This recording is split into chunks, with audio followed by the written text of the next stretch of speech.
Chapter 1. School and Football. I was born an idiot, but I'm cleverer than people think. I can think things okay, but when I have to say them or write them down, sometimes they come out all wrong. When I was born, my mom named me Forrest. My daddy died just after I was born. He worked on the ships. One day, a big box of bananas fell down on my daddy and killed him. I don't like bananas much. Only banana cake. I like that all right. At first, when I was growing up, I played with everybody.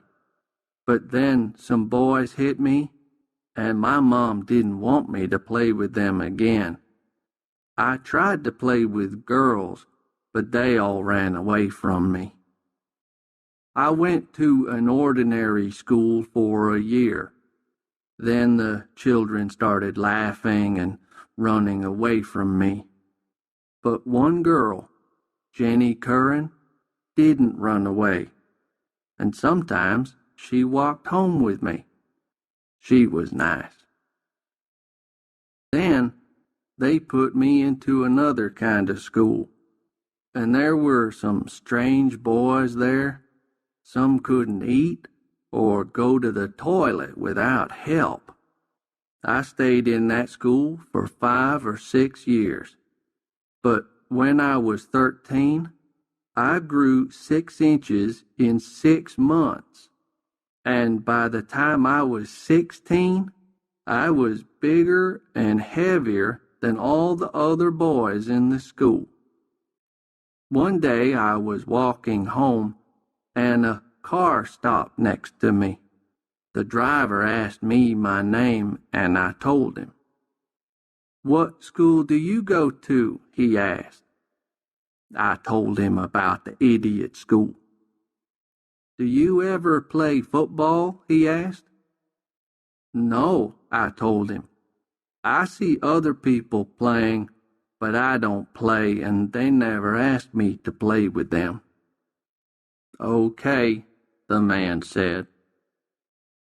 3 days later, the man in the car came and got me out of school. Mom was there, and they got all the things out of my desk and put them in a brown paper bag. Then they told me to say goodbye to the teacher. The man in the car took me and Mom to the new high school. There, an old man with gray hair asked me lots of questions, but I knew that they really wanted me to play football. The man in the car was a football coach called Fellers. Coach Fellers asked me to put on a football suit, then asked me to undress and dress again 20 times until I could do it easily. I began to play football with the high school team, and Coach Fellers helped me. And I went to lessons in the school. One teacher, Miss Henderson, was really nice. She taught me to read. And who do you think I saw in the school cafe? Jenny Curran. She was all grown up now, with pretty black hair, long legs, and a beautiful face. I went and sat with her, and she remembered me. But there was a boy in the cafe who started calling me names and saying things like, "How stupid." Then he threw some milk at me, and I jumped out of my chair and ran away. A day or two later, after school in the afternoon, he and his friends came up to me and started pushing and hitting me. Then they ran after me across the football field. I ran away fast. I saw that Coach Fellers was watching me. He had a strange look on his face, and he came and told me to put on my football suit. That afternoon, he gave me the ball to run with. The others started running after me, and I ran as fast as I could. When they caught me, it needed 8 of them to pull me down. Coach Fellers was really happy. He started jumping up and down and laughing. And after that, everybody liked me. We had our first game, and I was frightened. But they gave me the ball, and I ran over the goal line 2 or 3 times. People were really kind to me after that. Then something happened which was not so good. I want to take Jenny Curran to the cinema, I told Mom one day. So she phoned Jenny's mom and explained. Next evening, Jenny arrived at our house, wearing a white dress and with a pink flower in her hair. She was the prettiest thing that I ever saw. The cinema was not far from our house. Jenny got the tickets and we went inside. The film was about a man and a woman, Bonnie and Clyde, and there was a lot of shooting and killing. Well, I laughed a lot, but when I did this, people looked at me, and Jenny got down lower and lower in her place. Once I thought she was on the floor, and I put my hand on her shoulder to pull her up, but I pulled her dress, and it came open, and she screamed. I tried to put my hands in front of her because there were people looking at us. Then 2 men came and took me to an office. A few minutes later, 4 policemen arrived and took me to the police station. Mom came to the police station. She was crying, and I knew that I was in trouble again.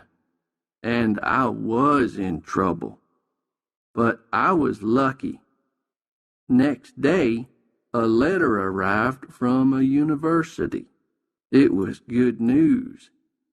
If I played in their football team, there was a place for me in school there. And the police said, "Well, that's okay with us, just get out of town." So the next morning, Mom put some things into a suitcase for me and put me on a bus. She was crying again, but they started the bus, and away I went. Chapter 2. Life at University. When we got to the university, Coach Bryant came to talk to us. "Last man to get to the practice field will get a ride there on my shoe," he shouted at us. And he meant it when he said that kind of thing. We soon learned that. The building that I went to live in was nice on the outside, but not on the inside. Most of the doors and windows were broken, and the floor was dirty. I lived in a room with a man called Curtis. He crashed into the room with a wild look in his eyes. He wasn't very tall, but he was very strong. "Where are you from?" he asked. "Mobile," I told him. "That's a stupid town," he said. And that was all of our conversation for several days.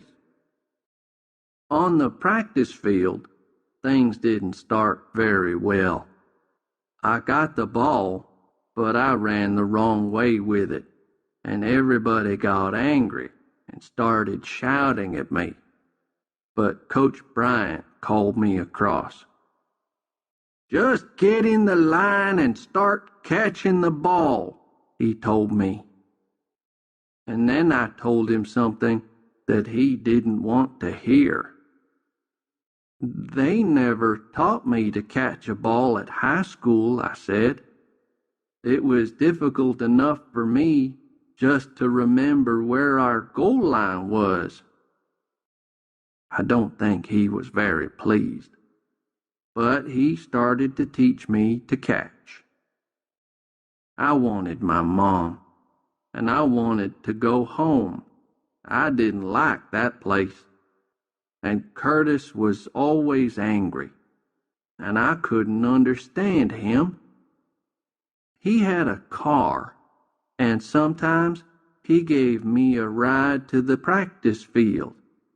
But one day, when he had to change a wheel on the car, I helped him. "If you're an idiot," he said angrily, "how do you know how to do that?" "Maybe I am an idiot," I said, "but I'm not stupid." Then Curtis ran after me and called me all kinds of terrible names. After that, I moved my bed to another room. The first football game was on Saturday. I ran well, and we won 35-3. Everybody was pleased with me. I phoned Mom to tell her. "I heard the game on the radio," she said. "I was so happy, I wanted to cry." That night, everybody went to parties, but nobody asked me to go. I went back to my room, but I heard music from somewhere upstairs. I found a young man who was sitting in his room playing the harmonica. His name was Bubba. He broke his foot in football practice and couldn't play in the game. I sat and listened to him. We didn't talk, but after about an hour, I asked, "Can I try it?" And he said, "Okay," and gave me the harmonica. I began to play. After several minutes, Bubba was getting really excited and saying, "Good, good, good." Then he asked, "Where did you learn to play like that?" "I didn't learn anywhere," I said.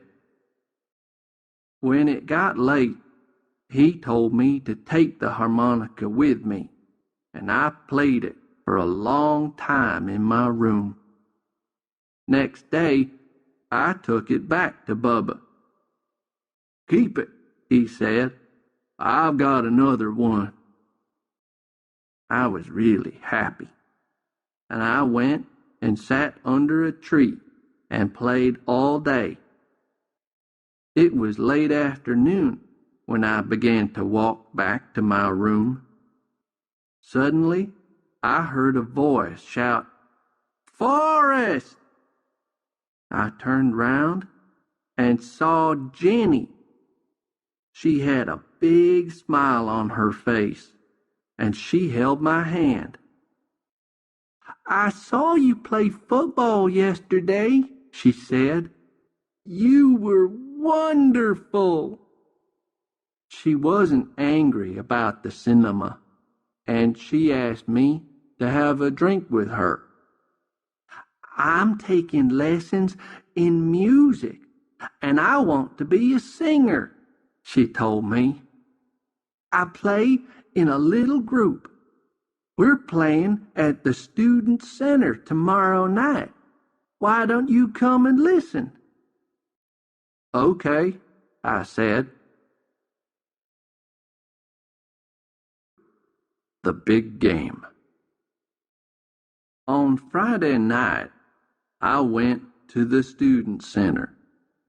There were a lot of people there, and Jenny was wearing a long dress and singing. 3 or 4 other people were in the group with her, and they made a good sound. Jenny saw me and smiled, and I sat on the floor and listened. It was wonderful. They played for about an hour, and I was lying back with my eyes closed, listening happily. How did it happen? I'm not sure, but suddenly I found that I was playing my harmonica with them. Jenny stopped singing for a second or two, and the others in the group stopped playing. Then Jenny laughed and began to sing with my harmonica, and then everybody was saying, "Wonderful," to me. Jenny came to see me. "Forrest, where did you learn to play that thing?" "I didn't learn anywhere," I told her. Well, after that, Jenny asked me to play with their group every Friday and paid me $25 every time. The only other important thing that happened to me at the university was the big game at the Orange Bowl in Miami that year. It was an important game which Coach Bryant wanted us to win. The game started, and the ball came to me. I took it and ran straight into a group of big men on the other team. Crash! It was like that all afternoon. When they were winning 28-7, Coach Bryant called me across. "Forrest," he said, "all year we have secretly taught you to catch the ball and run with it. Now you're gonna run like a wild animal, okay?" "Okay, Coach," I said. And I did. Everybody was surprised to see that I could catch the ball. Suddenly, it was 28-14. And after I caught it 4 or 5 more times, it was 28-21. Then the other team got 2 men to run after me, but that meant Gwyn was free to catch the ball, and he put us on the 15-yard line. Then Weasel, the kicker, got a field goal, and it was 28-24. But then things began to go wrong again. Weasel made a bad mistake, and then the game finished, and we were the losers. Coach Bryant wasn't very happy. "Well, boys," he said, "there's always next year." But not for me. I soon learned that. Stay at the university. I wasn't clever enough at the lessons, and there was nothing that anybody could do about it. Coach Bryant was very sad. "I knew this would happen, Forrest," he said. "But I said to them, just give me that boy in my team for a year. And they did, and we had a good year. The best year, Forrest. Good luck, boy. Bubba my things in my suitcase. Then he walked to the bus with me to say goodbye. We went past the student center, but it wasn't Friday night, and Jenny's band wasn't playing. I didn't know where she was. Late when the bus got to Mobile. Mom knew that I was coming, but she was crying when I got home. "What's wrong?" I asked. "A letter came," she cried. "You've got to go in the army." Vietnam. After I left the idiot school, people were always shouting at me. Coach Fellers, Coach Bryant, and then the people in the army. But I have to say this. The people in the army shouted louder and longer than anybody. Fort was in Georgia. After about 100 hours on a bus, me and a lot of other new young soldiers arrived there. The place where I had to live was just a bit better than the rooms at the university, but the food was not. It was terrible. Then, and in the months to come, I just had to do the things that I was told to do. They taught me how to shoot guns, throw hand grenades, and move along the ground on my stomach. One day, the cook was ill, and somebody said, "Gump, you're going to be the cook today." "Am I going to cook?" I said. "How do I cook?" "It's easy," said one of the men. "Just put everything that you see in the food cupboard into a big pot and cook it." "Maybe it won't taste very good," I said. "Nothing does in this place," he said. He was right. Well, I got tins of tomatoes, some rice, apples, potatoes, and everything that I could find. "What am I going to cook it in?" I asked one of the men. "There are some pots in the cupboard," he said, but the pots were only small. "You've got to find something," one of the other men said. "What about this?" I asked. There was a big metal thing about 6 feet tall and 5 feet round, sitting in the corner. "That's the boiler. You can't cook anything in that." "Why not?" I asked. "It's hot. It's got water in it." But the men had other things to do. "Do what you like," they said. So I used the boiler. I put everything in it, and after about an hour, you could smell the cooking. It smelled okay. Then the men came back, and everybody was waiting for their dinner. "Hurry up with that food, Gump! We're hungry!" they shouted. Suddenly, the boiler began to shake and make noises, and then it blew up. It blew the food all over us, me, and all the men who were sitting at the table. "Gump," they screamed, "you're an idiot!" But I already knew that. After a year, we went to Vietnam to fight in the war. One evening, we went to have a shower. The showers were just a long hole in the ground for us to stand in, while somebody threw water over us. We were standing in it when suddenly there was a strange noise.